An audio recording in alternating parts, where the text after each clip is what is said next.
Well, everybody is also talking about the Browns' 24-3 win over the Bengals yesterday, and it answered a lot of questions about the team's defense and Deshaun Watson. But off the field, there are still a lot of unanswered questions about the future of Brown Stadium and how it fits into the larger lakefront redevelopment plan. To help us discuss the latest developments, we're joined now by Mark Naymik, managing editor of Signal Cleveland. Okay, Mark, the Browns' lease to play in the city-owned stadium is not up until 2028. So why is there so much attention on it and the lakefront right now? Well, keeping the Browns in town will have a lot to do with what the city does with the stadium. The Browns would like, at minimum, a renovated stadium. I'm sure in a perfect world they would want a new fancy stadium to keep up with the others being built around the city, around the country, but that is why this matters now. That time clock on there really goes fast. So we know that they have some time here, but that they are in negotiations because it's always better to get these things done early than late. Where are we right now in terms of the two sides talking? Are they at least agreeing to sit down and talk?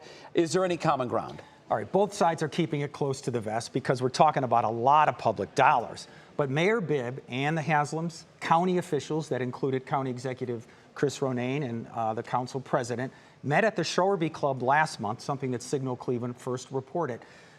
Both sides said that that's what they're talking about, is lakefront. So of course that involves the stadium, and these are negotiations going on. Now the city told Channel 3 tonight that they in fact are meeting monthly.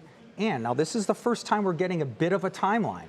They say that by the end of the first quarter in 2024, they want both sides to have at least committed to an outline of a deal. Wow. That's something that we haven't heard before. So that means at least at that point, they can start figuring out what are we talking about. That's about 6 months from now. Yeah. Wow, very good. So, you know, the big question is how is the city going to pay for a renovated or a new stadium, you know, when it's going to cost about $500 million. And I remember in Justin Bibb's, State of the City address, you know, he offered some pushback about the city spending more money. Yeah, that absolutely is the $500 million question, right? Right, literally. And we have no hard number on what it would cost to renovate. There is a study going on to take a look at that. But how do you pay for it? I can tell you how we can't pay for it. The mayor has already said that we're not going to tap the general fund. He needs to protect it. In 2024, that COVID relief money, the federal money that all these cities got, runs out. So you're not going to have a lot there in your budget. The sin tax, that alcohol, cigarette tax that's out there, that cannot be used for a new stadium. That is already dedicated to the existing facilities and the renovation, and that's already running short. So will there be talk of a new tax, something maybe broader than what we have now? We don't know. That all will have to get sorted out. Perhaps the owner will have to write a bigger portion of that check. That's always a possibility. Well, the Haslams have put in $150 million into this stadium since they purchased it. Right. But that was to get a lot of upgrades that they wanted, in part, that did generate additional revenue. Yeah.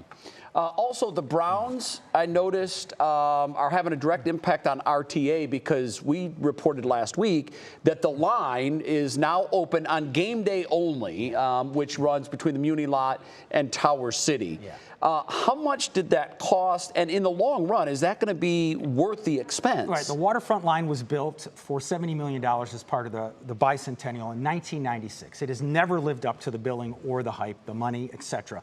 It's often been referred to as a ghost train because there's invisible riders. You don't see them. Right. They've cut it back, and then when they built the Flats East project, they got pushback to say, do more with it. We're going to have young workers, millennials are going to be riding it. It never happened. Right now, we're going to see it busy on the 8 remaining home games. Well, and if this redevelopment happens down on the lakefront, perhaps it would be much more in use. That's all part of it. It's part of the lakefront. It's all there. But right now, that is not a big money maker for RTA. There's not. No. It probably loses money when it's running. All right. Mark, thanks.